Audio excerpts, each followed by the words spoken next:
Hey guys, it's Simon here with HobbiesofaMan once again, and today we're doing another comic book review. Today we're looking at Marvel Rivals Ignite. This is the second story that ties into one of the different battle packs. I think that's how it works. Each season of the game has a attached comic book. At least that's what it seems like so far.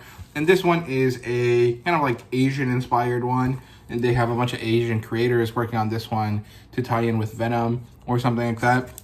And it's actually pretty good. I actually really like it. I guess this is technically part of the scrolling, what's it called, storyline that they have online, but I don't follow that, so I'm not really sure. I just buy these every once in a while when they come out, usually once every 2 months, right? And this one specifically, I think, is probably the best one we have. It has 3 stories. It has Demon Days, Ko Suete Iva, I think is what it's called, or Ija, something like that. It's by Peach Momoko. And this is where Psylocke travels around, kind of like a Ronin character, kind of fighting different supernatural creatures, right? She's a yokai hunter. And through an interaction at like a tavern or something like that, she ends up going to this gravestone place. I guess it's a sort of cemetery, but really it's more like a shrine, kind of in the middle of nowhere. And she goes there and she talks about this monster, or she hears a story about this monster called the Sim, right? And out of this gravestone, the Sim appears, and of course it's a symbiote, it's Venom. And the story reminds me of like Spiritomb from Pokemon, you know, the stone that has 100 spirits locked into it. The Sim, of course, would kind of work like that, since the symbiotes have like a hive mind essentially, right? Except Venom, I guess, doesn't connect to it, but he's like a haunting kind of aspect to him, right? Like he is the second voice in your mind, right? And so she encounters him and have a battle, and then she finishes it and she goes off. And I really enjoyed this story. The second one is Tsuchigumo, or Tsuchiomo, I think. And this is interesting because in One Piece, in the last couple months, there has been a few different spider-based monsters, right? And the Tsuchigomo is one of them. And if I remember correctly, it is a giant spider tarantula monster with the head of a cow, right? And one of the 5 Elder Stars from One Piece is based on this monster, right? He has like the ability to transform, kind of like a Zoan fruit power. This story is by Yuji Karu, or Kaku. I think it's Kaku. And this is basically a Punisher samurai story where he goes to fight this yokai again, called the Tsuchigomo. And when he's there, it turns out that the monster is not really a yokai. It's a young girl. It's Penny Parker, who is kind of like a puppet ninja, kind of like Kankuro from Naruto. And she talks to the Punisher, and they realize that they've been played, that they've been forced to attack each other, when really the evil people that they should be fighting are the lords of the land. And so they go off and kill, or rather beat up, this lying lord. And this one was okay. I didn't really like the art style all too much in this one. Comparatively, I think Demon Days was much better, right?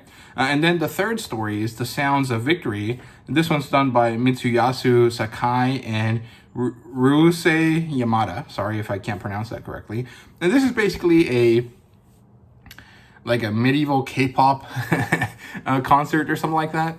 You can kind of think of it as like K-pop Demon Hunters, but like actually set in the past or something like that. Pretty cool concept, and really the fact that I read this after having watched K-pop Demon Hunters made me like this story a bit more. But it's still a good story on its own. And so Luna Snow is doing this performance for her fans when Hela shows up. And Hela is not really a music-based character, so I'm not really sure why she showed up here.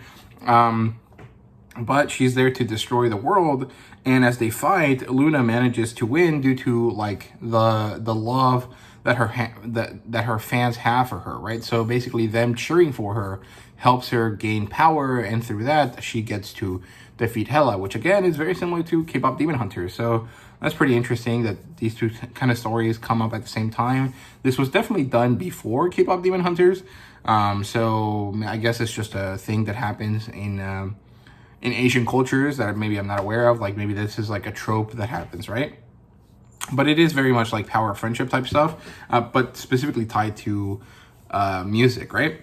And as she manages to drive off Hela, Loki arrives and he's impressed and he's like, oh, she's a great strategist, which I guess is like the role that they're assigned in the game, if I remember correctly, because I did play the game for a few weeks when it came out, but I don't really like video games, so I didn't really end up playing it much after that.